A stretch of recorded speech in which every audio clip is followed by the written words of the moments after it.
back to Recall the Midwife. Today we're watching and talking about Series 4, Episode 7. I'm Becky.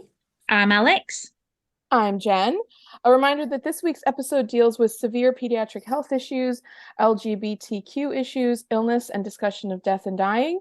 So if those are topics that you would prefer to skip this time, we understand and hope you join us for the next one. In this week's episode, we meet two expectant mothers who have just checked into the maternity home to give birth. Shirley Dent and Marion Smith were friends in school but have lost touch over the years. Shirley is excited to see Marion, but Marion doesn't quite return the feeling. They both give birth to girls on the same day, but a fire in the laundry room at the maternity home sends everyone running. Sister Evangelina carries both babies out and hands them off to their mothers. Days later, Marion's baby, little Deborah, is poorly, and a visit from Dr. Turner and tests at the hospital reveal Deborah has a heart murmur. Sister Evangelina and Trixie discuss the babies back at Nonna's house, and Evangelina hears something that makes her suspect a grave mistake has been made. The babies were switched, and the Smiths and the Dents each have the wrong child and must figure out a way to navigate this complicated situation. Meanwhile, on the district rounds, Sister Mary Cynthia is charged with caring for Tommy Mills, an elderly bed-bound man suffering from bed sores. Gert, his wife, is his main caregiver and gets off on the wrong foot with Barbara when she comes to enroll the Mills in a free laundry service. Cynthia and Barbara begin to work together to help the couple, and after a visit from Fred and Violet, they learn Gert has been suffering with a painful wound that soon reveals itself to be a symptom of cancer. The women keep up their constant care so Gert can get the help she needs while Tommy doesn't lose any of his. Fred and Violet have been seeing each other, and Fred is a relation of Tommy's, which prompts the visit to Tommy and Gert's house. Fred's feelings for Violet have grown serious, but he's worried she won't have room in her heart for him as the love and memory of her first husband is so strong. Tommy offers some sage advice, and it empowers Fred to share his feelings and propose marriage. Violet is as in love as Fred, and she accepts his proposal happily. Last, Trixie is continuing to adjust to being single again and coping with alcoholism, and Patsy and Delia struggle with the feelings they have for each other and the inability to share them openly. Just a word, I don't mean she's coping with alcoholism. I didn't word that right in my synopsis, but she's turning to drinking as a mean to kind of soothe some of her sad We know feelings. what you meant. We know what you meant. You get it. It was very good. Very good Oh, detailed synopsis. Again, all the time there's so much more detail because I know. the more characters they add, the more aspects are going on in each episode. And it's just Well, all the notes we write, or the episodes are getting longer. well, and don't even get me started. I didn't even put in the whole storyline about Glenda Severs, and we're gonna talk about that at length as well. I didn't even remember to put her in, but that's a whole beautiful side story as well that happens Some would say all of this is, some would say annoying. well, Right. annoying. Oh, girls. Okay, we're gonna have some problems, but all right. Right. Should we do the main storyline first, the Dents and the Smiths? Yeah, we got Sure. it, I think. Sure. Not the band, the Smiths, obviously. No. Can I just say the first scene, poor Mr. Dent. So the first scene is Shirley Dent going into the maternity home. And it's really dark and awful outside. And Sister Evangelina is like, we've got it from here. And just shuts the door on him and he's just outside like, what do we do now? Like, Yeah, but do you not think he's just going to go home and go back to bed? Poor Mr. Dent. Oh, he's gonna have the time of his life for the next day or two. He's going to get a full night's sleep. Yeah, he's Actually, gonna eat well, like, they stayed in for like 2 weeks as well in them days, didn't they? Even if the baby was healthy. So he'd have like 2 weeks of like, he'd have to cook for himself though, Bex. Hardship. No. Oh, he's gonna eat chips and everything on the sofa in his underwear for the whole time. Like, he's loving it. This is the best thing. This is his last moment before a newborn comes into his life and ruins everything. I mean, like, sleep-wise, all the stuff that babies, just kind of the havoc they wreak when they come in is what I mean. So, Do you know the bit that annoyed me? Well, a few bits annoyed me in this week's episode, I'm not gonna lie. But so Shirley's there and she's like, oh, it's me. It's Shirley, like to Goldilocks, the blonde Marion, who was awful. Marion Smith was awful, but she was like, "Do you remember me?" I didn't like. She didn't remember her from like, and then I thought because obviously we're 41, and we're like, "Oh, someone from school." There's never been someone I don't remember at all from school who knew me, and if they were best friends, and she looked like she didn't know it, and she was like, "It's been what 12 years?" I thought, as if There's you wouldn't. people I don't remember, Alex. Oh, that's true, actually. Yeah, that is true.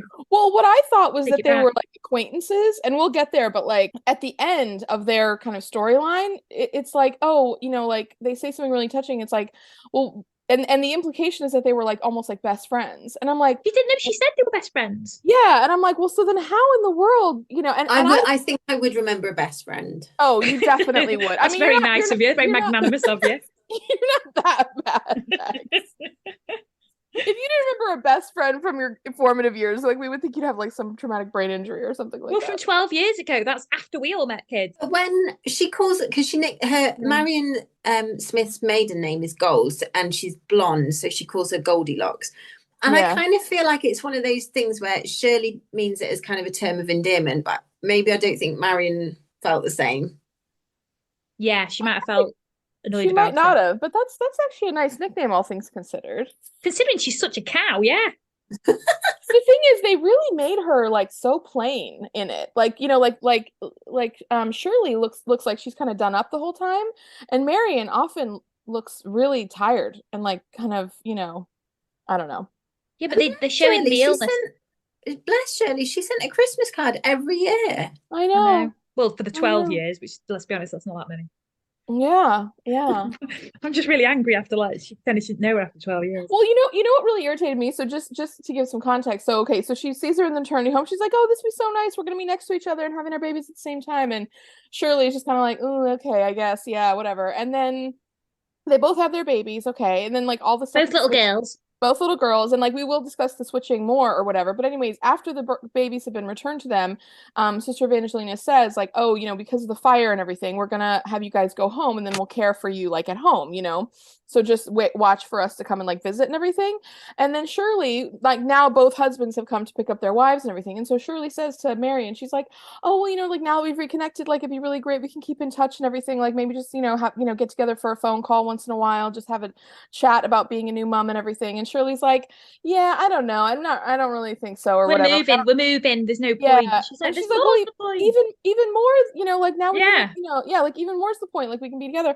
And she's like, you know what? We were friends in the past. Like we don't need to be friends now. Like just leave me alone, basically. And I was just like, I half admired that though, Jen. I go through life making friends. I don't need any more. I can't keep in touch with all the ones I've got. I want to see my real friends more. And I keep just making new friends. And no offense to all my new friends out there, but if you've only just recently met Alex, don't take offense. Yourself on the back though. Like I just watched your life and loves me wherever I go, and I just can't be at this point. Yeah, but the thing is, like, I quite admired the way she was like, nah. Like, I love it. I keep getting asked for my number, and I'm like, okay. No, I can't abide. We just give out a digit wrong. Oh, that seems a bit hard. What if they try and do it in front of you and stuff? Yeah, but in the 1960s, they wouldn't have. No. Oh, yeah, she should have done that. Sorry, I thought you meant me do that.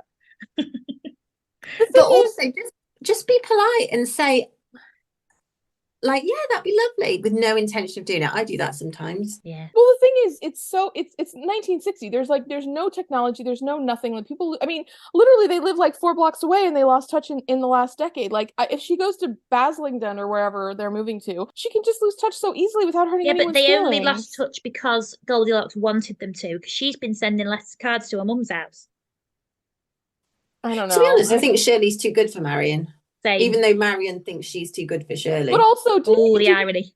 Didn't you think that they both ended up with like husbands just like them too? Because I thought Godfrey was a bit of a jerk, and I loved. He was an absolute horror. Well, that's what I'm saying though. Is it like she ended up with like another, like yeah, kind she of got what she deserved. And then Shirley's husband was lovely. Like I was here for Shirley's husband Ian. I was like, yes, please. So can we talk about the births really quick? The births were actually quite graphic. We've been talking about how they were just sprayed with water.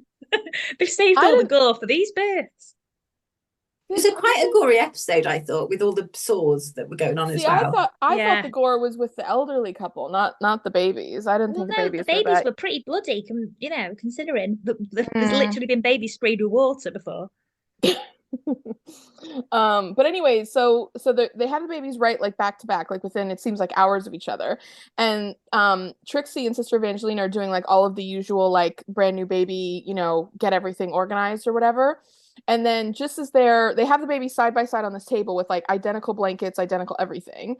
And then just as they're kind of like finishing up at all the stuff for them, that's when they hear boom, boom, boom in the laundry room. And then And then Sheila comes out, and she's like, "Oh my God, evacuate!" And so what I thought was amazing actually was that Sister Evangelina is like, "I've got this, like you go help the mums or whatever." So Trixie runs away. Sister Evangelina swaddles both babies really fast. She grabs the one on her left and like transfers it over to her right, like a little football under her arm. And then she picks up the other one the same way. And so she's literally got these two babies like on her side, like held under her arm and everything. She runs right out. I was so impressed with the ability to carry And it was two also little just such brand newborns dramatic at fire once. as well, with the noise of the fire in the laundry room. Yeah, it was really scary. And like they had to get everyone out. And then, Patrick runs up and he's like, "Oh my God, are you okay?" And, Sheila and da da da da. And so then Sister Evangelina passes off the babies and she thinks she gives them to the right people, obviously, but she just got turned around and, confused and everything in the melee. And so they both go home with the babies they think are theirs. And then that's when Marion says to Shirley, "Listen, I really don't want to talk to you ever again. So just leave me school alone." was a long time ago. Yeah, she's like, lives. Yeah, and her snobby husband also is like, ugh, and then they leave or whatever. And then we see Marion again because her baby isn't doing well, and they call Dr. Turner, and he's like, "Oh," and so they take the baby to Great Ormond Street Hospital, I think it is. Yeah. And then that's when they find out the baby has a heart murmur. But then what happens is they're at the hospital and Sister Evangelina is visiting Marion and she's like, "Oh, I'm so sorry. How are you doing? How are you bearing up or whatever?" She's like, "Oh, I'm okay. Da, da, da." And then she goes, "Oh, look at that birthmark on her leg right there." She's like, "My mom said that's an angel's kiss, like meant to protect her. Like everything's going to be okay. I'm holding on to hopes and all this thing." And then Sister Evangelina's like, "Oh, that's really nice." And like you zoom in on the birthmark and you see it. Well, anyway, then she goes back to Nonna's house and they're chatting and Trixie's like, "Oh, Mrs. Dent, Shirley, wants stuff for her baby book." So she asked me all these questions about it. And she's like, "Interesting." She's like, the baby was born with a birthmark on her leg, but now it's faded away. So, that, I know it happens, but oh, interesting or whatever. And then she like puts the file away and walks away. And Sister Evangelina, and this was such good acting. I don't think I could ever pull this off. I don't think I would be able to be like this. But she's like reading a book at the telephone. And then she goes, and then like they're like literally you see the light bulb in her mind. And then she's like, like she's working it out and she starts looking at the record. She's like, "Oh no." And then cut to, she goes into Sister Julian and she's praying and Sister Evangelina absolutely is she's like fully freaking out. She's losing it. A sinking feeling she must have had. Be honest, dear girls, right? Like, let's just go back a little bit. Just be honest. In that moment when she connected, I wrote, if I was a Sister Evangelina, I'd just leave it. Just keep quiet. But then I know what would happen. I wouldn't be able to sleep. I'd feel really sick and I'd have to go down. And there's no chance I could actually leave it. But in that moment, like fight or flight, man, it'd be flight. Well, you guys, I think every human on earth has had this where like something happens, right? And like what I'm going to describe is like literally like a minutia, like a percent, like a small fraction of a percent of what Sister Evangelina is facing. But when like something like that's a huge mess has just happened, like case in point, like last week I was baking something and I accidentally like shook the thing that I have my flour in and the top came off and then all this flour just went all over the kitchen. And I was like, and as soon as it happened, I just thought, like, I literally was like, what if I just leave my house right now and never come back? You know what I mean? It's like I was thinking. Yeah, exactly. It's like there's just this moment where you just think, can I just absolutely not deal with this? And like, and like just, and you just wish you could go back to that 1 second before that terrible thing happened. And you're just like, just be honest, Jenn, you just described my whole life. Oh my goodness. But that was really like, that's that like crushing moment where you're like, because you could see Sister Evangelina, she had this moment where she's like, wait a minute, no, it can't be. Like, no. And she like looks back at her book and then she's like, no, I'm not going to be able to. Right. And then she like Before we go on to the cleanup operation, I just want to say a few things here, right? Yeah, sure. Now, number one, talking about the baby swapping. Now, my baby, when it was born, I would not have been able to mistake that baby for it. Number one, I'm really sorry if you're listening to this, Butte, but she looked like a troll, right? You said this before. But she had a really long ginger mullet. And there was no way I could have been confused. That baby could have been confused with another. And that's what really, like, I don't understand how it happens in real life because you've seen your baby usually. Like, I don't understand it. But then it got me thinking about, so the names of the babies, will they have to swap the names?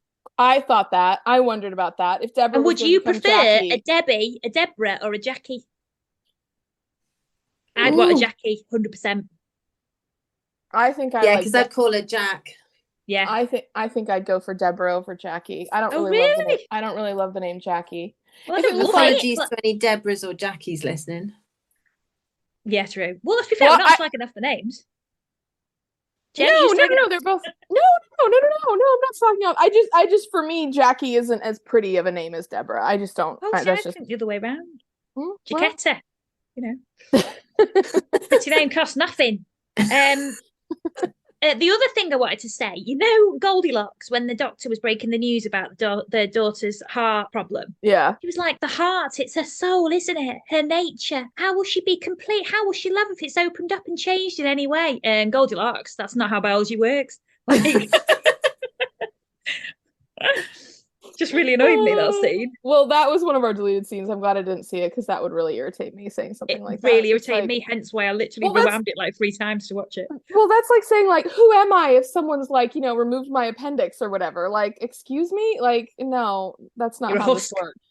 Because your soul's gone if your appendix is gone. This is not how life works. You know what I mean? Yeah. Like, anyway, so on to the cleanup operation. Sorry, you can carry on. Oh no, well just yeah. So Sister Evangelina goes into Sister Julianne, and she is absolutely like falling apart. Like it's the most emotional I think I've seen her. I mean, the scene was amazing. Yeah. She acted it, wasn't she? She acted it was just so like this well. the noise that came out of her when she realized a mistake. Like I could just it was so well acted. Again, Yeah. Pam Ferris, you're amazing. Well, she'll be listening. Brilliant. She's brilliant. I mean, I wish she was. I would love to like compliment her and like meet her and just tell her how much I love her. But like Pam Ferris, if you are listening, please come on for an interview. We'd love it. Oh my goodness. Like no, I would love that. But no, so she's so upset. She's absolutely like just beside herself with like worry, anxiousness. Like I don't know how this is gonna, you know, fix itself. Sister Julianne, of course, is the rock that she always is, and she, you know, soothes her. So then the next scene cuts to Julianne, Evangelina, and Sheila all at the doctor's office, basically, and they're looking. Sheila was so good. She was outstanding. This is not your mistake alone. We are a team, and we will resolve it. And she's there like a detective with the blood work and the. Dr. Watson-esque. Well, and just amazing that she really does, you know, and the thing is when and so what they figure out is that because of the blood types of the parents, there's no way that the babies can't be switched because of how the blood types worked out. It doesn't, you know, we don't have to go into explanation. But anyway, they're 100% positive that the babies were swapped. So then the 3 of them all have a meeting with both sets of parents, and they call them in, and they basically say, you know, like, we're really, really sorry, but this is what's happened and everything. And then again, Shirley, so mean, but she's like, but Deborah needs so much care. Like, there's no way that no, it was Marion who was mean. Marion who says that about Shirley. Marion was so mean. She said about Shirley, she's like, well, she never takes anything seriously. How do you think she's going to take care of Deborah and everything? Which I was like, okay, rude. Like, she's not 17 anymore. Like, well, not just that as well. I've written here, Godfrey Smith is a swear word I've written. And he was like, we've been to hell with their baby, and then he talks about them being those fools. And I just think, who do you think you are? I've written here, if I was the Dents, I'd get an injunction against the Smiths. Because they're so awful. What's mean about Godfrey too is that, like, okay, we haven't really liked Marion, but like she still is like really struggling with like the situation. Okay, like she doesn't even understand biology. She's not the brightest spark, is she? No. But like the thing is, she's like, oh, but I love Deborah, but like, you know, this other baby did it. I mean, she's clearly like, you know, really feeling agonized about it. And then Godfrey is like, oh, well, you know what? Like, really, we're lucky actually because we got a defective baby, so let's like, you know, toss that one back and get the good baby, and then we can like just start from scratch with like an actual good baby that's like not sick. And she's just like, how dare you, how could you be so mean? And he's like, well, I don't know what you're talking about. And I just thought, oh my god, the 2 of them between them, it's just, anyway, that's all I'm gonna say about that. But Marion just incensed me when she says to Shirley, like, you couldn't manage, you can't even stop her from crying. And I was just like, oh. Yeah. Well, that's the scene where Shirley and Jackie go into the like observation room where Marion is, and they're looking at little baby Deborah in her little incubator kind of area at the hospital. And I was like, well, babies cry all the time, even when their mothers are holding them. Like, that means absolutely nothing. Oh, honestly, they just made me angry, them two. Like, they're going to give poor Deborah, a horrible Jackie, Deborah, whatever. Like, that's the legality of it. They can, because they've registered a child's birth, they registered the wrong child. They don't have to keep that name, do they? They can just swap them. I don't know. No, you're really focused on the name change here. Again, is that really the most important thing about this? Is like, listen, forget everything else. What name are they going to have? Well, you remember, so listeners won't know this, but I won't tell you my first real name. It's awful. Yeah. But I was actually born. No, I wasn't born with a name. I was given a name by my parents when I was born. And my brother couldn't say it. So I've got this first name that's redundant. I've never used. And I always go by my middle name, Alexandra. Yeah. I hate my first name like so much. It's caused so many problems. Do you remember in the first at uni when I first got there? I didn't have my student loan for 6 weeks because my name had caused issues. I turned up to lectures as Alex, and they were looking for it, but basically saying that I hadn't turned up. So my names are really important to me. I just think I've got a thing about it. They are, but just as a quick aside about that, though, about your name, is that like what I found funny was that you made a big point of introducing us as introducing yourself with your full name, and then you were like, "But I hate my first name. Never call me that. Always call me this." Yeah, but I just knew there'd be letters and stuff for me because people laughed at it so much that I knew there'd be letters and stuff for me. So I just try and get it out of the way. But I don't think any of us really gave you a hard time about it, did we? No, because I'd already preempted. People, do you know what really annoyed me as well? Like when I didn't preempt and didn't tell people, it's like I shocked them or something when they found out that I've got a different name. Like, really? Why did you never tell me? So I kind of just preempt when I've met people. Yeah. Fair. Oh, but anyways, here's my thing though. Like, again, if we're gonna just beat this drum for like a little while longer, is that like, okay, let's say the little babies were named like Jackie and Deborah, but they didn't give they gave their baby the name that. So like, then if you get the other baby back, you're like, well, if you're not going to keep the name, then you have to start from scratch again. Because it's not like you can be like, oh, you're just Jackie 2.0. Yeah. But do they have to because each of them it's not like the birth certificate is attached to the baby. They've registered their child. No, it is attached to the baby because then parents are listed on the birth certificate. So they'd have to rip up the birth certificates and start again. But there's 2 babies and 2 birth certificates. Yeah, but Jackie would be with the dents and Deborah would be with the gold. So then you'd have to start over and say, oh, Deborah's going with the dents. Basically, Becky, what you're saying is you're advocating fraud. Well, I'm just saying that you've got 2 birth certificates, you've got 2 babies. Yeah, but they've got different surnames, Bex. Yeah, but you just get the right baby back and then you've got the birth certificate that you wanted to call it. I know, but that's what I'm saying. Like you've had the baby. I see what you mean. Yeah, no, I get what you mean, but that's what I'm saying then. Well, no, okay, yeah, but then what I'm saying is that like then like Deborah would become Jackie and Jackie would become Deborah. Yeah, I think just swap the names. That would make me feel weird. That would make me feel weird. You do have to put like the weight and stuff on there. Yeah. I'll tell you what, actually, this was something I was worried about. Cross it out and initial it. Put a line through and then like it's a bad check or something. Do we have any registrars? Hang on. Do we have any registrars listening? Are they called registrars? Yeah, they are. Yeah. Do we have one of you listening? And if you actually know the answer to this, please let us know because that would be very interesting. I'd quite like to be a registrar, except I wouldn't like to. I don't want to officiate a wedding. Oh, I'd do that easy. Yeah, we could work in tandem. We could job share. See, when my nephews were born, like they looked exactly alike, and they are identical. Look exactly like you, Jen. Yeah, exactly. They really do. I love it. I know. It's not like there's twins. It's like there's triplets. It's so true. I love it. I do look like a very large baby. That is something I've just come to own about myself. But like, that is not true. But they are, but they are gorgeous. But the thing is, so obviously the 2 of them, and like I felt constantly afraid that they were gonna go through life like not being the right one, basically. And so, but we didn't do that. And the tip that we got from other twin parents was that when they're a baby, paint a toenail or 2 on one of them, and then you'll always know like which one is which. That's basically good. I was going to say put a bit of marker pen on one, but a toenail on the leg, birthmark on the leg. Yeah, exactly. Just take a Sharpie out and just rub a little dot, in there. But no, we did toenail polish, and my sister and brother-in-law did that for like a long time until they could really tell them apart, and they knew like which was which and everything. Oh, I think longevity is the key there. Just to make sure. Yeah, exactly. Maybe getting tattooed. That's a good one. If only we could have found a baby tattoo artist, like a tattoo artist that does babies, not I mean like a baby who is a tattoo artist there, but you get to be fair, if it'd be quite nice if it was a baby tattoo artist who did it on the babies. Yeah. So wait, is there anything else we need to say about this storyline before we move on? I need to really say again about Marion, and I just she acted like she was so sanctimonious. Yeah. And the way she just doubted that Shirley could take care of a sick baby. And I just thought, you don't know what you're capable of until you're in the situation. And I just think the fact that she thought she was so much better than Shirley, it really grated on me. I completely agree. I've got one more thing to say about this storyline as well. So okay, I'm Sister so Evangelina, curious if you're gonna. Okay, sorry, you're not gonna say the same thing I'm gonna say. Go ahead. So Sister Evangelina was so upset with herself, and she was it was awful. She did amazing acting. But there was one scene when she was in the kitchen and she got herself annoyed because she dropped some china and it smashed. Yeah. And Sister Monica Joan came in and she was like, I never liked this china, whereas you are irreplaceable and we would be so lost without you.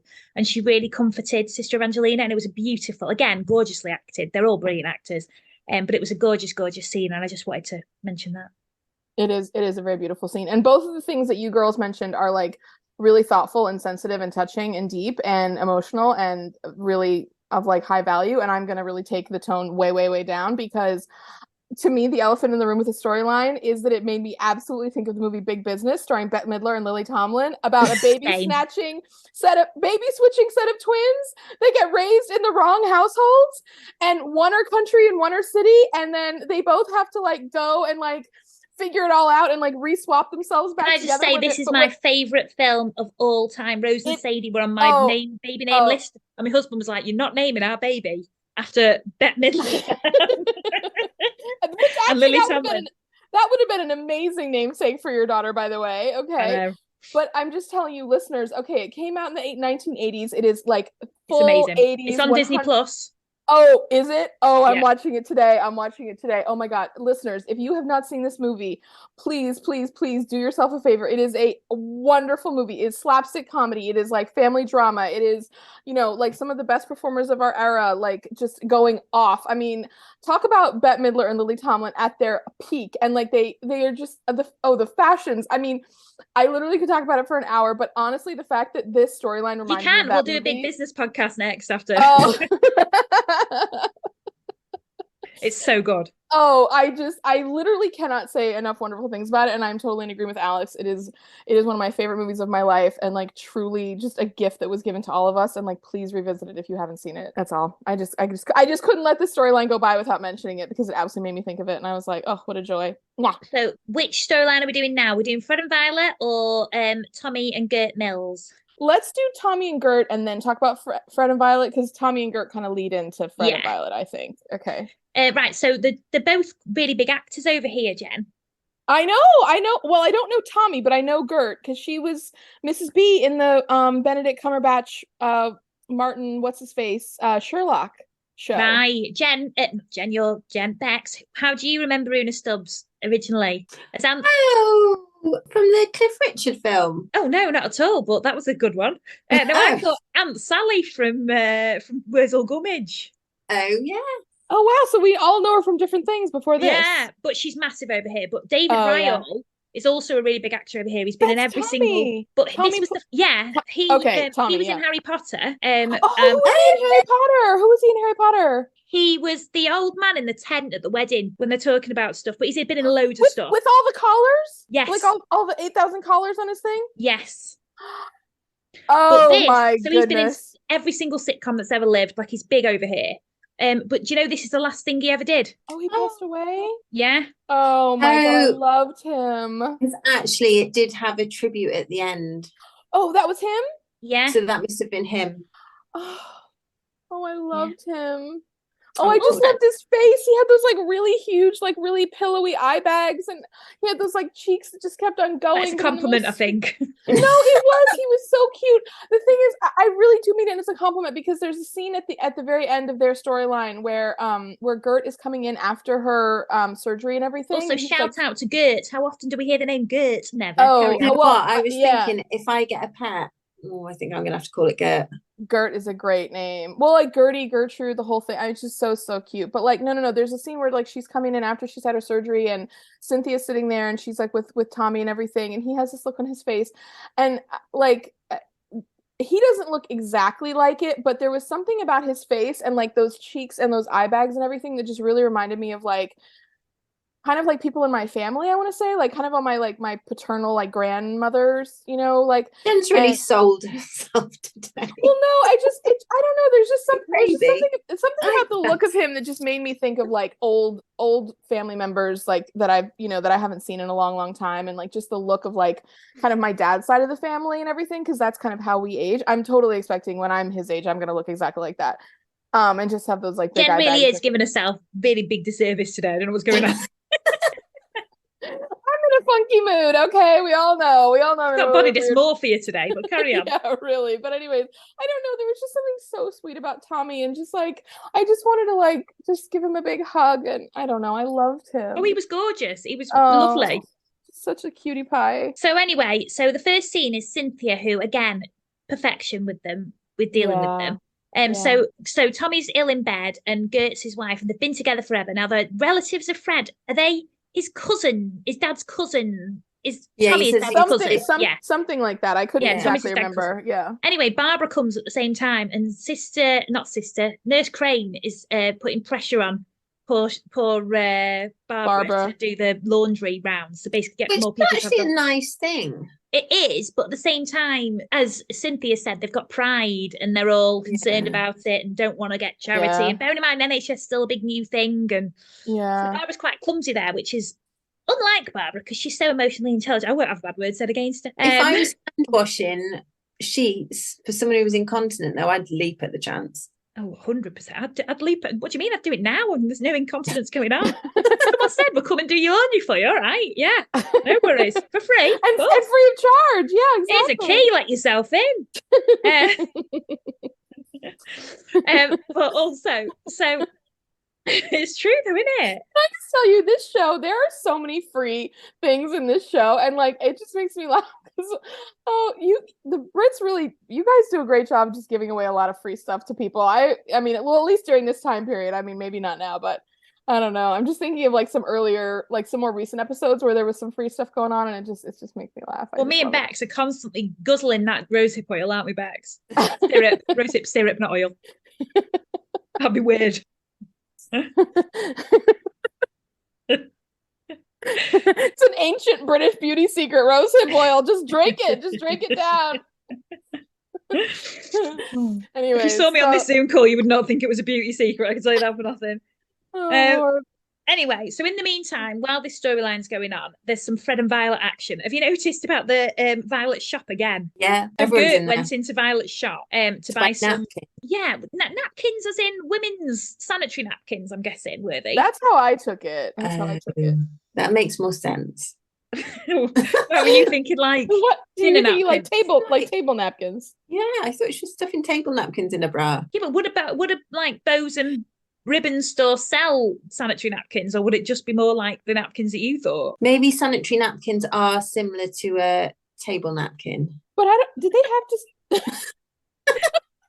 I hope not. Next time we have dinner at Bex's, I'm having an always pad at me front. She's like, oh my God, I couldn't tell the difference. I'm so embarrassed. Sorry, I didn't look closely enough. Instead of putting this huge, massive maxi pad down and like laying the silverware on top of it. Oops. It's spaghetti bolognese. Let's get a night time. Can you imagine someone just like dabbing their cheeks with like a huge, like 18-inch long maxi pad and everything? And Bex is like, oh no. It's happened again. Different in those days. We don't know what it was like. Thank God we don't know what it was like. That is, I would be ignorant. It wasn't like ever stuck to a front. Anyway, okay. So I've got to include Violet in this storyline. So Fred asks Violet to go along with him because he's like, I'm not very good at small talk. I thought, that's all you do, mate. Do you know what I mean? I thought, he's only some skills there, Fred. Has he ever had a big talk with anyone ever? Yeah. So he takes Violet with him and they have a lovely chat and they're all having cups of tea and it's all nice. And then Violet goes into the kitchen to see Gert and she sees that Gert's dealing with like lesions on a I'm not being funny, it did make me go a bit funny. Oh, it did look really quite bad. Yeah, while they're having tea because it might have gone through a napkin. Yeah, I suppose maybe I was just like timing a place. I think it was just Maybe wait for you. I know. We've just finished tea. I'm just gonna have a quick look at my weeping ulcer here. Hold on a second. Well, Violet was amazing. Oh, she was Violet great. was amazing. She was like, great. "This can't pass, and you shall not dissuade me." And then Barbara literally turned up, and she was like, "Barbara, see to this. Look at her chest." And Barbara and I love Barbara when she just said, "We have enough care for the both of you," because Gert didn't want to take away from Tommy's care.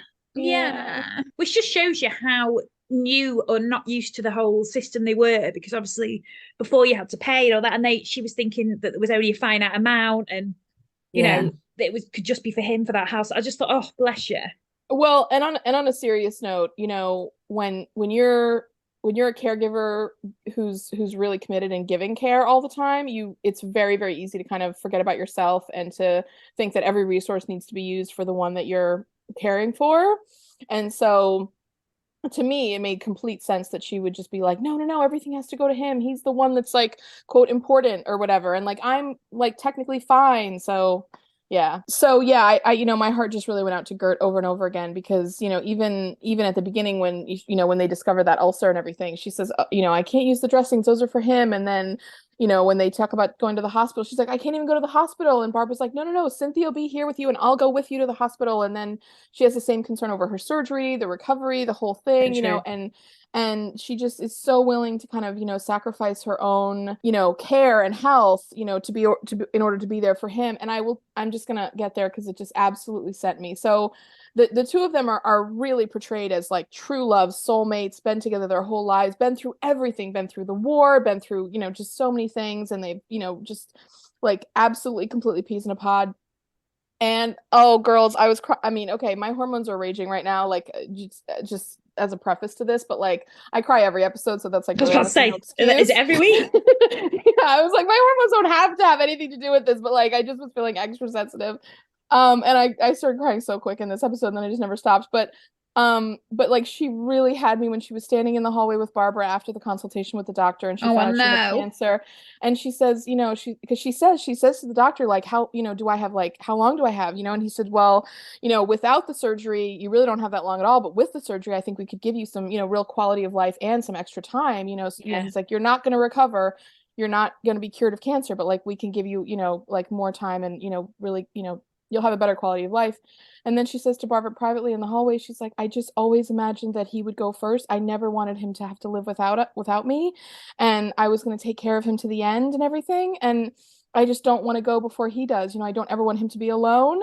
And oh my girls, when I tell you, I just absolutely like couldn't handle. I mean, the selflessness, the beauty, just the sacrifice, the devotion, the love, the care. I mean, but also gorgeously acted by Una Stubbs as well. Well, both of them. I mean, they're just pitch perfect. Like, and and this is okay, I'm just going to go on a little tangent. I apologize. I'm just going to go on a little bit of tangent. We all know that a lot of movies and TVs are focused on young people, like people under the age of, like, well, honestly, even under the age of like 35, like really young. Let's be honest, under 25. Well, yeah, exactly. I was trying to be generous, but I was like, oh God, it's just like so young, like just these young, beautiful, perfect people, like making these beautiful speeches or like, running over buildings or doing whatever they're doing in these movies.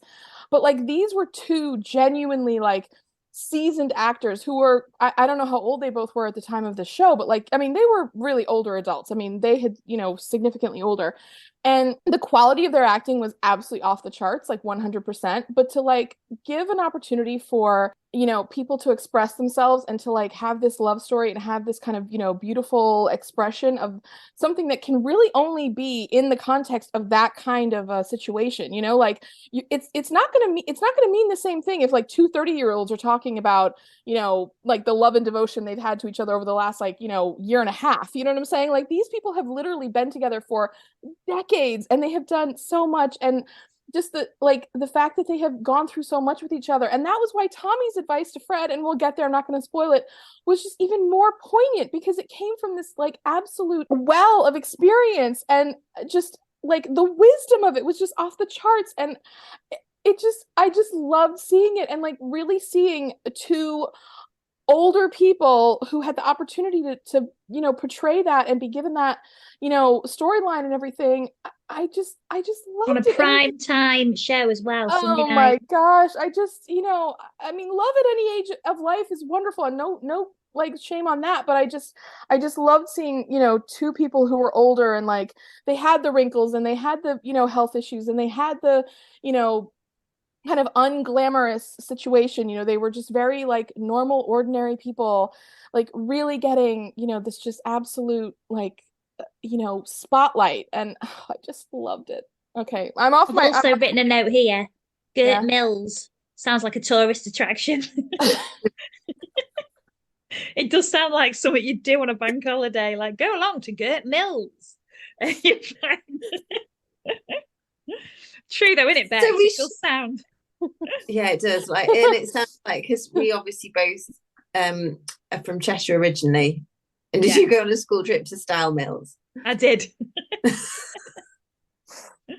Well, we both made really good points, so I'm glad that, like, we've both taken a little detour to, revel in like similar quality of examination. You brought big business after my poignant thing, so I did. We're running a real, like carousel of highs and lows here, so yeah. Okay. So the storyline about Gert and Tommy leads on to the storyline to Violet and Fred's storyline, because when Violet is sitting with Tommy, she's talking about Bert, her former husband, late husband, I should say, not former husband. And that makes Fred start to doubt himself, because he kind of thinks he's living with this. There's a lot of living with ghosts actually in this episode, because we have to come on to it. But yeah, so that really it's stuck. Because obviously his wife died, and I was a bit like, look at your own self. You've got photos of your wife up and stuff. Like, why is it a problem that she's got hers up? Does he have photos of his wife up? I've never seen where Fred lived. Yeah, don't think about it. Well, you'll see in the next 2 episodes. They've got a big thing about it. Oh, okay. I forget that part, but we're going to all discover it together. I loved when Fred was walking by home from the CDC, and he was like, "You got to be careful." And then Violet said she didn't seem too bothered about Arthur Tuft. But also, she didn't lock a shop. But also, when he kicked his heels, I can't do that, and I'm a relatively young compared to him. I can't kick my heels. I was so impressed with that. And did you see how he kind of like swung his arms a little bit after he dropped her off, and he like, and their flirting was so freaking cute. I mean, the two of them have really great chemistry together. Like, they do. Oh, they are just, oh my God. Although I will say, I'm going to slag Fred off here. Yeah. She did a lovely Turkish coffee for him with warm milk in Italian cups. I know. And he just buggered off home. But rude. Didn't even drink it. Well, you know what I actually really loved about it? And again, I mean, I'm just always saying this about these couples, but like, so we're a little older, okay? Like I'm a single, woman and everything. And I'm not as old as Fred and Violet, but I feel spiritually like I am. I was about to say, we're not their age, Jen. No. I am significantly younger. But significantly. I'm significantly, it's doing a lot of work right there. Okay. This is when we Google it and find out they're supposed to be 36. Carry on. And then I just want to just jump in a grave, basically. But so anyways, but they're older, okay, and they both, been around the block, done a lot of things, whatever, and they, kind of start, like Violet just joined the Civil Defense League in like the last episode, so like there's not cool. Oh, Civil Defense Corps. So I mean, they're kind of, quote, together for like a relatively brief period of time. But anyways, so Fred is like really, starting to feel like really interested in her and everything. And he's like, they go for the coffee after the visit with Tommy and is it before or after the visit with Tommy and Gert? Anyways, after, right? Yeah, because he's kind of like a little bit, she's like, why don't you come over and I'll do something nice and we'll kind of, cheer ourselves up a little bit, because that was a bit of a tough visit to, to kind of make and everything. So he sees the picture of her husband on the I don't know, what is it, the cupboard thing or whatever, as she's like doing the coffee. And she really has. I mean, you can really tell that she's like, because she says, she's like, I did this and I did this and I did this. And, she's really trying to like show him how much she likes him by doing all of that. Yeah. And then he gets a bit upset, and he's like, we both like miss our, partners and that, but like, I can tell you still love, your husband and everything. She's like, well, I've known him since I was 16. And he's like, I've got to go. And she's like, Fred, okay, listen, like, we're not spring chickens anymore. Like, we both know what's going Can I on just say, here. I Like, absolutely dug this. I thought it was amazing. She was like, I'm not beating around the bush, mate. I'm getting straight to the point. She knows what she wants. She's going Love for it. her. Yeah.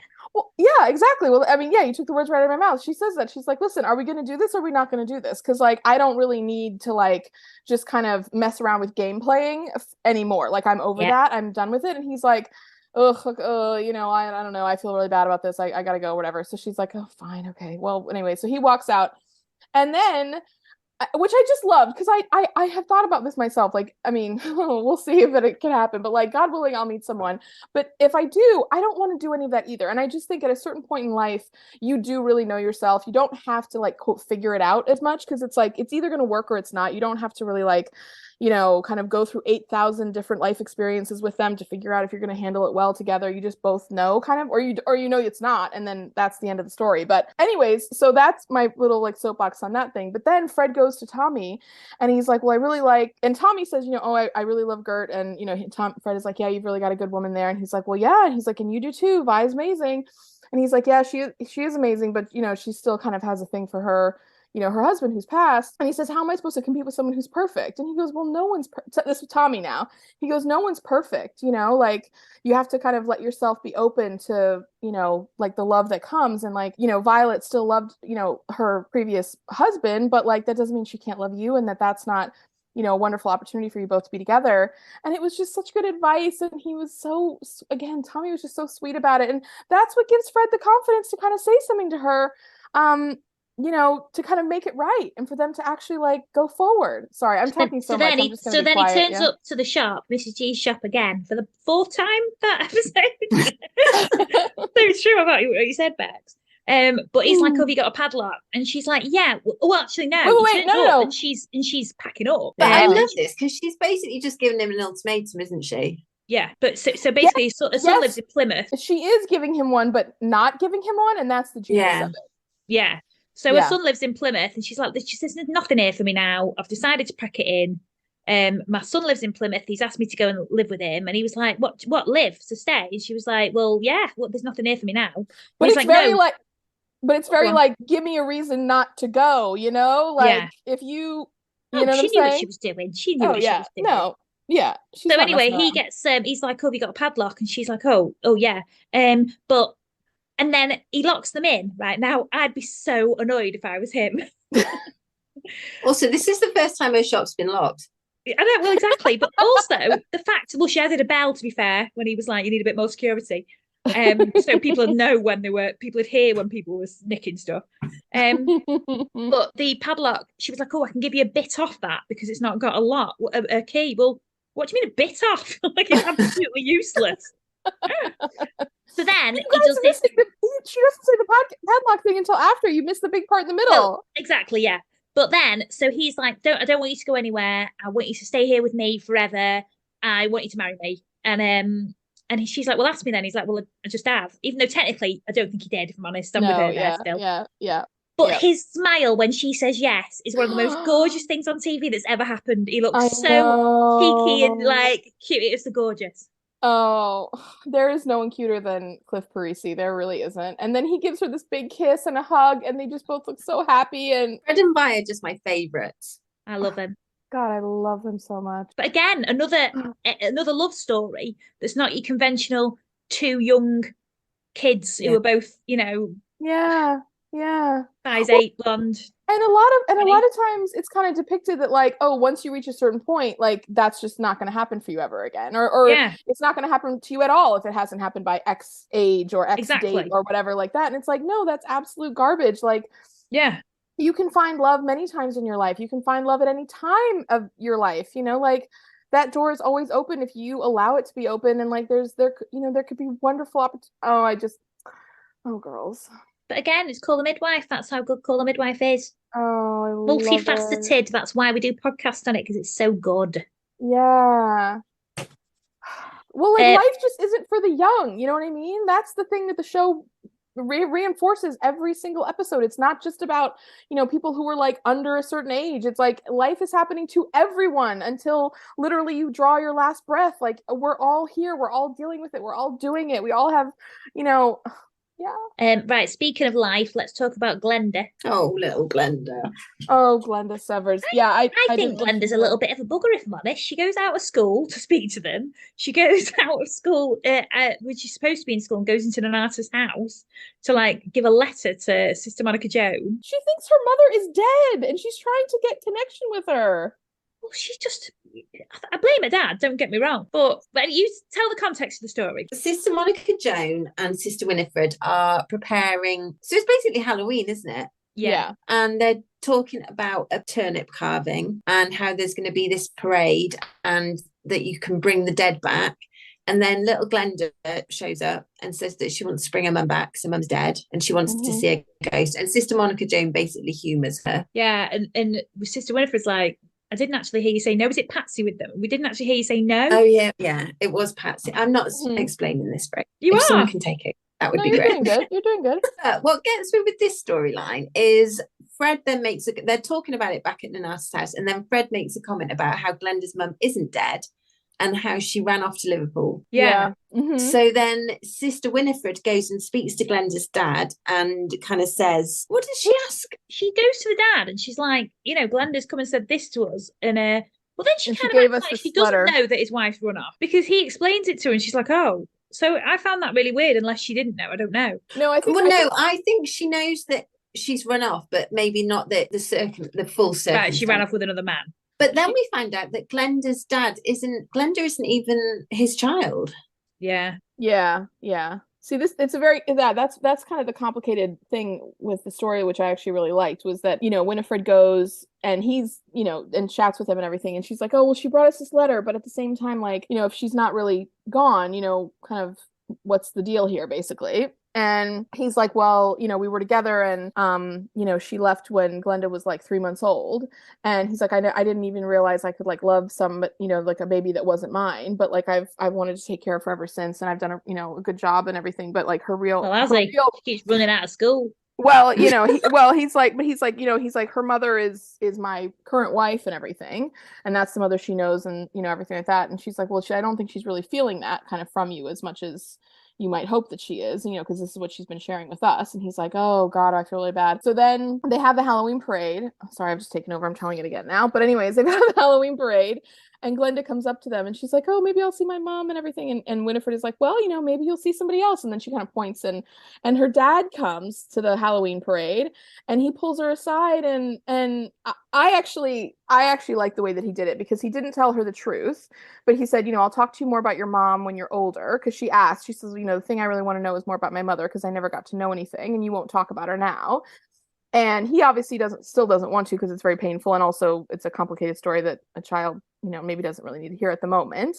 But he says, I really love you. I'm always thinking about you. I always want to take care of you. He's like, I'm sorry I haven't kind of expressed that a little bit more, because, you are the most important thing. And I thought it was really touching and sweet. I didn't think she was annoying. Sorry. Well, it annoyed me the way he lied to her. So I didn't really know.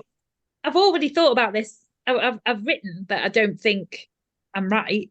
But it did annoy me how he lied to her. Like, he was like, oh, yeah, I'll sort it. And then literally lied to her face. And I was a bit like, well, no, yeah, but what could he say to her that was right? He didn't lie to her face. He just didn't tell the truth. Yeah. Well, my daughter's quite a similar age, and I wondered what I'd do. But she loves death. So I'd be like, yeah, she's dead. No, I wouldn't.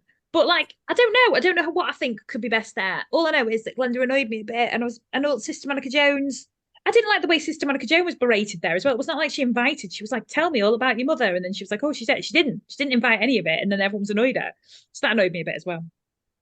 I Googled turnip carving because first of all, I thought it was Halloween that they were gearing up for. But then I was like, is this some other tradition? But apparently they used to carve turnips before we used to carve pumpkins. Sorry, I'm getting on. Yeah, they still do it in the church near me, turnip carving. You live in the 1960s with like Rich coming from you. Turnip carving. But I googled it and then looked at some pictures. Carved turnips are terrifying. They look like little shrunken heads. Yeah, they do. Like from Beetlejuice. Yeah. I think there is something about certain aspects of British culture that is just generally like quite oldie worldy. You guys, I mean, it just you can't help it. You've been around for what, 1,000 years or something? You just can't help it. I personally haven't, but yeah. No, but there's just so much history. Like, you just can't avoid it. I mean, it's like, there's just a lot about Britain that still just is so like the olden days. You know what I mean? Like, I don't know. It just is like it's part of the real wonder of it, and it's charming and everything like that. But yeah. Should we talk about? Go on. No, you go. I think we're going to say the same thing. I was going to say, should we talk about Timothy Turner? Yes, we should. Finally. Okay. Can you guys say exactly what happened with Timothy? Because I wonder if I got some deleted scenes. You probably did.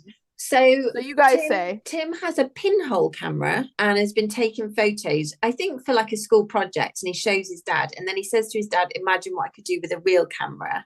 Okay, so we didn't have that part. Yeah. And then his dad digs out his old camera, which has still got some film in it, which Tim then develops, and then finds the picture of his mum. I know, finally, a mention. I know. I've been beating this drum for ages, and I was. Yeah, but then he doesn't tell his dad. He doesn't tell his new mum. And why does he keep it a secret? So there's no scene. There's no expansion on any of that. No. He just says, "Oh, your finger was over the lens," and that's it. Yeah. I can't remember. I've watched all the episodes so many times. I can't remember it ever being mentioned again. But you don't know if he like keeps the photo or destroys the photo. I'm sure I don't think he'd destroy it. That'd be a bit psychotic. See, this is okay. So this is So keep saying what happens to Tim then. So what does he do next? Well, that's pretty much it, isn't it? Sorry. What I was going to add to that was that then, so he has the photo of. So it's a photo. The one that he develops in that old roll of film is Dr. Turner. Tim is a baby in the middle. He's like maybe 1 or 2 years old. It's like his first or second birthday party. And then the first Mrs. Turner, who's like smiling and clapping like because they're obviously very good looking. Right? Yeah, and actually looks a lot like Sheila, to be perfectly honest with you. That's what I thought when I first saw her. And then Tim is like, oh, your finger was over the lens, like it didn't come out, and everything. And so then he kind of hides the photo, doesn't mention it. But then at the end of the episode, Tim says, because of the baby switch up, he's like, here, now you can take a photo of each baby and keep it on their file so that to help kind of reduce the likelihood that you would have a switched baby ever again. And she was like, oh, that's so sweet. And he's like, well, here's like something I want to do with the photo, with the camera. And so then Sheila grabs Angela, who's in her little playpen thing, and they take a new family photo with the camera. Yeah. And it was like, okay, here we go, like, going forward. And Tim is smiling. Everyone's really happy. It's a really nice moment. But I just was like, God, this erasure of like Tim's mother, really, I don't like it. I don't like it. It is weird, isn't it? It's probably really appropriate for the time, but I just think well, that's how they react to like deaths and stuff in my village. I'm joking. But see, the fact that we didn't know you were joking for a second says it all. But Sheila and Dr. Turner are having a conversation because obviously they're talking about the babies having been switched, and Sheila's talking about how she couldn't love Angela more because Angela isn't her own child. Right. But it's when she says she thinks the same about Timothy, and Timothy's listening in the hallway, and the smile on his face. I know. Maybe that's what makes him think that he's not going to show the photo that he feels so accepted. No, because that comes afterwards. I'm surprised that he didn't show his dad. Yeah, it's weird. It is weird. Also, just that, like, like I found this photo of my mother because in the moment when he's in the dark room, he seems really taken aback by it. Like he seems to have a very like intense reaction. But he must have so few. I mean, we take it for granted how many photos we have. Yeah, like he must have so few pictures of his mum. But the thing is, his mother. I mean, but when we meet Dr. Turner and Tim is like at least 7 years old, at least. I mean, he's not a child. He's not like a baby. You know what I mean? Like, and his mom only died like a year before. So there's no way that Tim like doesn't remember her. Like he obviously really remembers her, like he's old enough to have like a lot of good memories with her. So the fact that he just like never talks about her, never mentions it, never seems upset about it, never seems to come up. It's just like traditional British stiff upper lip. I know, but it's just again, it's like I really have like so few criticisms to show, but this one to me is just wild. I'm like, why in the world? Also, no mention of her family, because she'll have had family, so we might have grandparents or aunties and uncles. Exactly. I mean, it's just again, I just have to use the word erasure because it's just like this woman and everything around her just never existed once Dr. Turner gets married to Sheila, and it's just like, how in the world? I mean, yeah, because if I was Tim's auntie, you wouldn't be able to get rid of me. Oh my God, no. Neither, yeah. Well, and my thing is like I love that Dr. Turner and Sheila are so happy. I love that Tim feels 100%, connected to Sheila and they have a great relationship and he's so devoted to Angela. I mean, it's a wonderful family unit. Like love that. Like no criticism of that, but just like the idea that just, I don't know, that history never existed. It's like, give me a break. It just doesn't make sense. Even for British people, it doesn't make sense. Sorry. Rude. Speaking of British, Welsh and English, let's talk about Delia and Patsy. Yeah. So follow on from last week. So at the dance last week, they were like, we want to just dance together, just me and you, like other people do who are lovers. And today they're a bit struggling with the fact that they can't be close outside ever. That they're really struggling with the fact that they can't be together, which I get. It must be awful. Oh, it's terrible. And they're in a cafe and having this quite intense conversation. And this man comes over and he's like, can I buy two pretty girls a piece of cake? And Delia, delivered with such vim and vigour. She was just like, we don't like cake, and just stormed out of there. We all know what she meant. She doesn't like. Oh, I loved it so much. Well, it was so and really heartbreakingly, like she had just said to Patsy, she's like, I just sometimes wonder if like we should just like, like batch it in and just both get married and like go off and just live that way, because she's like, this is so painful, like loving each other but not being able to like really be together the way that we want. Yeah. And she was like, do you want to get married, Patsy? After she'd stormed out, is that what you actually want, to get married? And she was like, yes, but to you. And it was all very touching and moving. Yeah, and Patsy, and then she walks away and Patsy's like, oh no, you know what I mean? Like they're both like, I don't want to marry you. Oh no, it was really sad. It was really sad. I mean, yeah, we all really feel for them. Oh, it's terrible. But it was very short. I mean, it wasn't a lot more than that, but no, but it was just iconic. Yeah. Becky suggested we put it on a t-shirt, so watch this space. Yeah. We don't like cake. Not like that. That was weird. I didn't say it was good. Heroes and zeros, ladies. My zero is Marion Smith. Nice. Good. Just for being so high and mighty and superior. And my zero, she was my zero. My hero is going to be Fred and Vi. I just love them. Love it. And I'm being very brief this week, so that's me. Jenn? Okay, girls, I actually wrote down my heroes and zeros in advance. Can you believe? Well, I had this flash as I was watching the episode and I was like, that's my hero. And so I wrote it down really fast. And then I thought, oh, but what can my zero be? And then I thought of it as well. And I was like, okay, I'm just going to go with this. This is my that's what we do every episode, Jenn. So, just keep on. Yeah. So sometimes I learn. Okay. So here's my zero. My zero is Sister Evangelina punishing herself so terribly for the baby switch. Because, no, not her. She's not my zero. But the fact that she was so hard on herself and felt so bad. And I just think, like, we're our own worst critics. And I know that she would just really rake herself over the coals. And she was struggling. Like that scene where she dropped the cup and she started getting really upset. And then Sister Monica Joan came in and, just said, oh, I don't care about the cup, but I care about you. You're irreplaceable. Like, I don't want you to feel bad and everything. And we've all been there before. And like, whenever you're hard on yourself, you can just be so mean to yourself about it. And I hate her hurting herself. And, because it really was an honest mistake, an absolutely honest mistake. She's the most. Yeah, there was a fire, for God's sake. Yeah, I mean, she would never do anything to hurt anyone intentionally. She is such a good soul. So, so that was my zero. Okay, my hero, girls. Now, I also got my hero from the same scene, okay? Because Sister Monica Joan, she says, you're irreplaceable. And then she says something about my sister. And I just thought to myself, this is going to be so broad, but like, okay, sister is obviously used as an honorific in this like specific relationship of nuns and everything.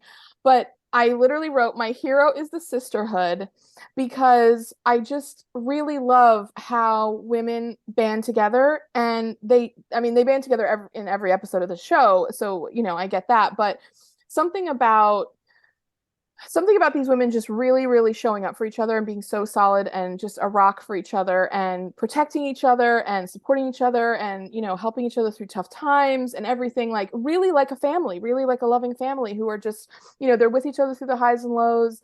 And something I really love about women. I just think we do a great job of this. Like we really show up for each other and we show up for, a lot of people in our lives. But, anyways, I don't know. I just was really struck by that sisterhood this week, and that's my hero. Oh, and there was the really touching scene as well when Sister Julienne was comforting Sister Evangelina, and she says to her, "We go forward as a family." Yes. It was lovely. Amen.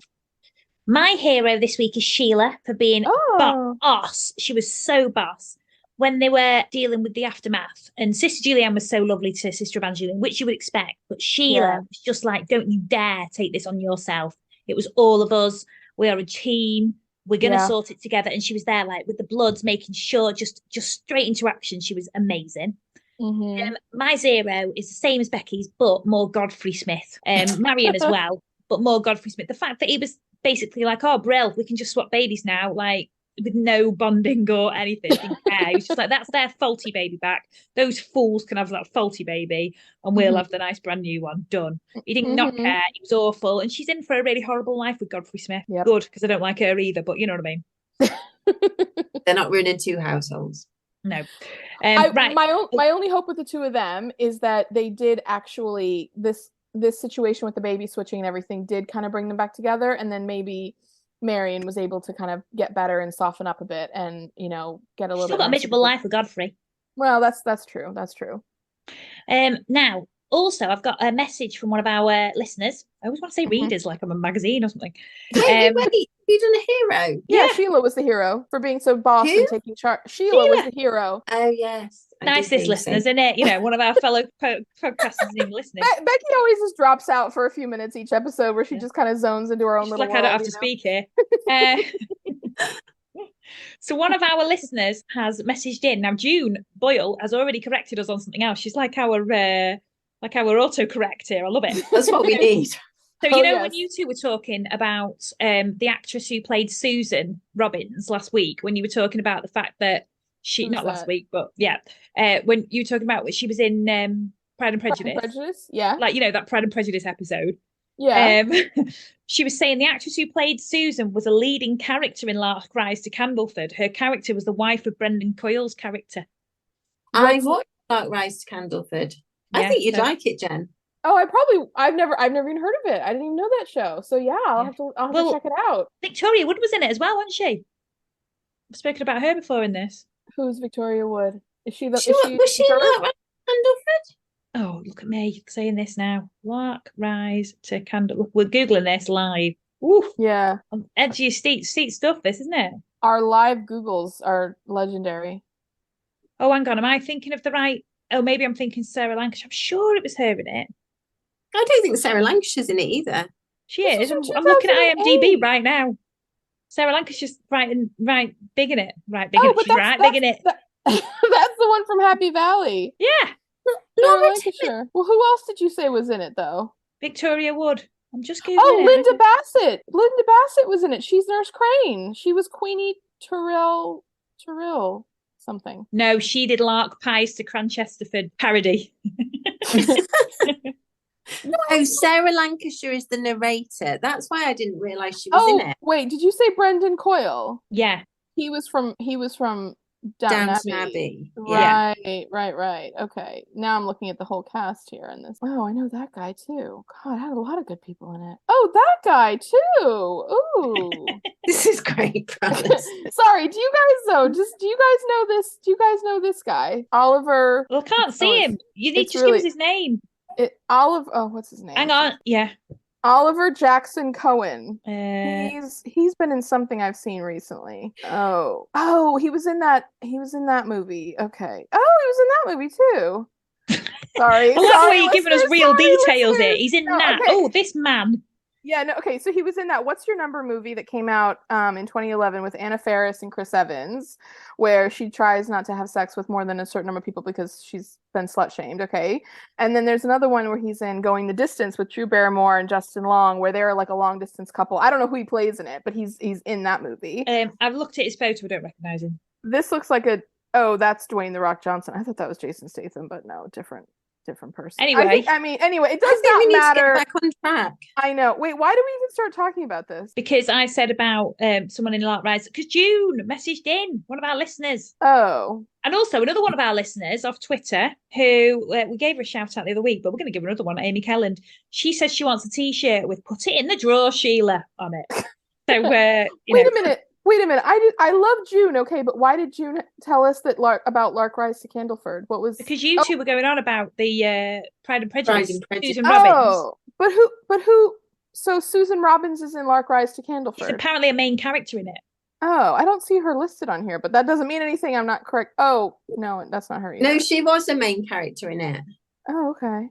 Oh, I'm gonna have to look up the show and see. Was it a movie or a show? It was a show. It was on a Sunday night. Oh, we love a Sunday night drama, eh? Yeah, I'm gonna have to look this up and see if I can find it. I think you and your mum would like it. 40 episodes. God, they did a lot of it. They did. Oh my God, we're gonna need to start a podcast for Lark Rise to Candleford. Well, I'll have to watch it first, but yeah. Well, I'll have to watch it as well because I've never seen this before. Well, hang on, let's get through the Call the Midwife one first, eh? We're only on series 4, episode 7. You might need to cut a lot of this portion of the podcast out. So, series 4, episode 8 is next week.